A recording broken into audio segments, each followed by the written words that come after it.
వీళ్ళు ఇద్దరు కూడా ఏంటంటే భర్త రెండు కిడ్నీలు కూడా ఫెయిల్ అయిపోయాయి. ఫెయిల్ అయిపోయిన తర్వాత ఈమె కిడ్నీ తీసి వాళ్ళ హస్బెండ్కి ఇచ్చారనమాట.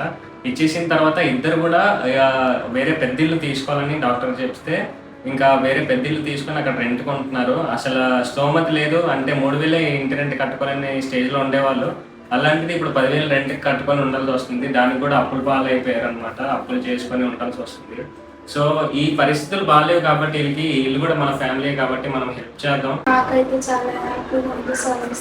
నాకు మాటల్లో చెప్పలేకపోతుంది. ఒకరు బాగా నిలబడ్డారు. బాధగా ఉండే ఇప్పుడు మీరు ఇచ్చిన సామాన్లు నాకు వెళ్ళలేదు. నాకు వెళ్ళే వరకు నాకు కొంచెం ఎవరు తెచ్చి పెట్టేది నాకు ఇంకా ఎవరు లేదు సార్.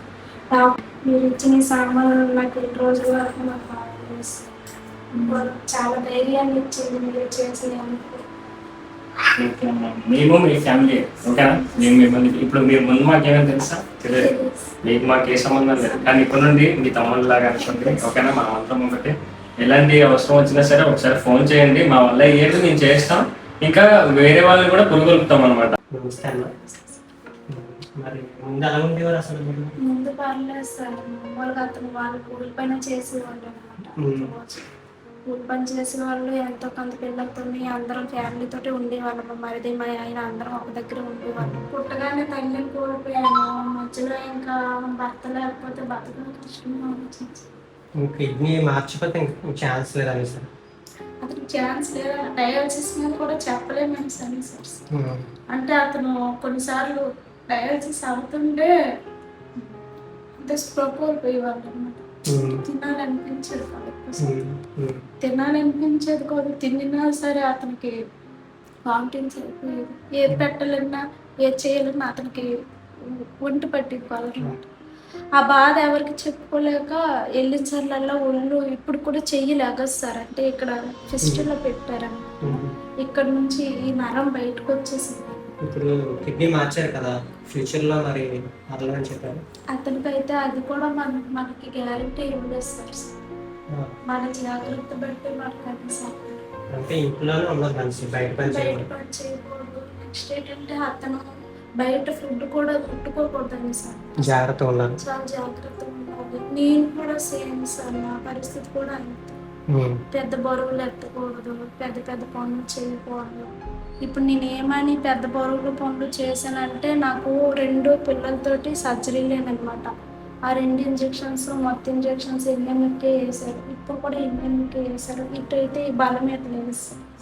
బంధువులు ఉన్నారు సార్. 4 మంది బంధువులు ఉన్నారు. కానీ అంతకు ముందరలో ఒకలా ఉండేవాళ్ళు. ఎప్పుడైతే కష్టం వచ్చి పడిందో ఇంకా అసలు చూపు కూడా ఎవరు రాలేదు. మరి ఇది సొంతిల్లా అద్దిల్లా? అద్దిల్లా సార్.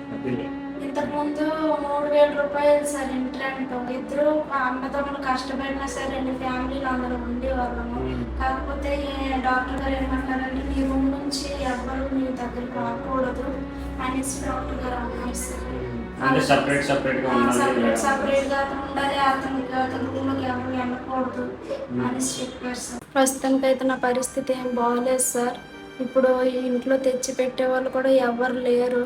మా ఆయన నేను ఇద్దరు పేషెంట్లు అయిపోవడం జరిగింది.